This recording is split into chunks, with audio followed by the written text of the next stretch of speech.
ঠিক আছে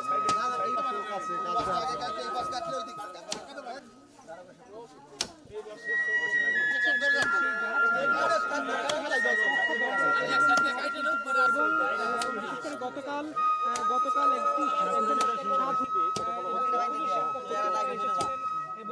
এবং গত কয়েকদিন ধরে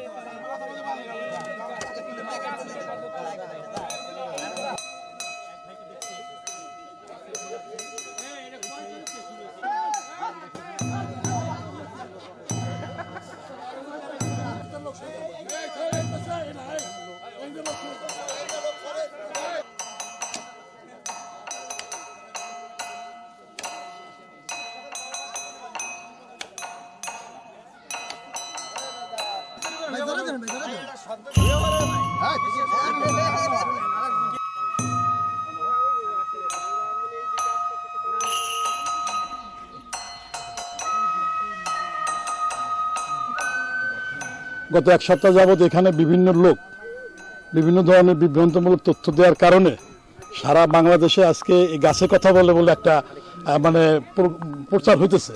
আসলে গাছে কোনো কথা বলে না। এই গাছটা লম্বা, বাতাসে যখন বাঁধে তখন প্রতিটা গাছের, কারণ এই গাছের ডালপালা সেরকম নাই, একটা বাতাসের যে একটা শব্দ, এই শব্দটা পায়। অনেকে হয়তো গেছে, কি শুনছে না শুনছে সে শুনছে, এটা সম্পূর্ণ বিভ্রান্তমূলক। যার কারণে আমরা চিন্তা করছি যে এই বিষয়টা নিয়ে এই এলাকা ভিত্তিক সারা বাংলাদেশে একটা আলোচনা সৃষ্টি হয়েছে, কিন্তু গাছে কোনো কথা বলে না। বিধায় আমরা প্রশাসন সহ চিন্তা ভাবনা করে চেয়ারম্যান হিসাবে এলাকার সর্বদিক চিন্তা ভাবনা করে গাছ কাটার সিদ্ধান্ত আমরা নিয়েছি। এই কারণে গাছটা আমরা কাটছি যে এটা একটা অযৌক্তিক, এটা একটা কুসংস্কার, এটা ধর্মীয় রীতিনীতি একেবারেই মানে বেদায়েত কাজ আর কি, যেটা আর কি সেইটা হয়েছে।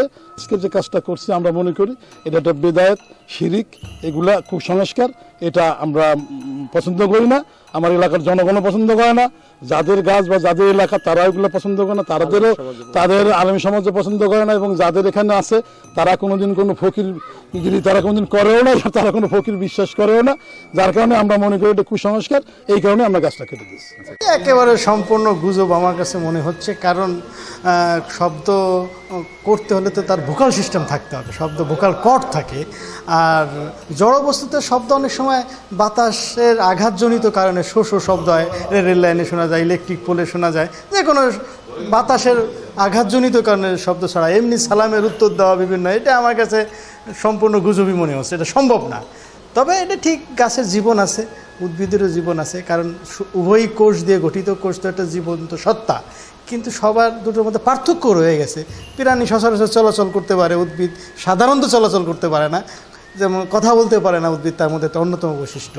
তবে এদের ব্যথা বেদনা দুঃখ সবই আছে, কিন্তু কথা বলা যায় এইটা আমি এই প্রথমেই শুনলাম। এটা গুজব, আমার মনে হয় এর পিছনে, গুজবের পিছনে না দৌড়ানোই ছেড়েও হবে।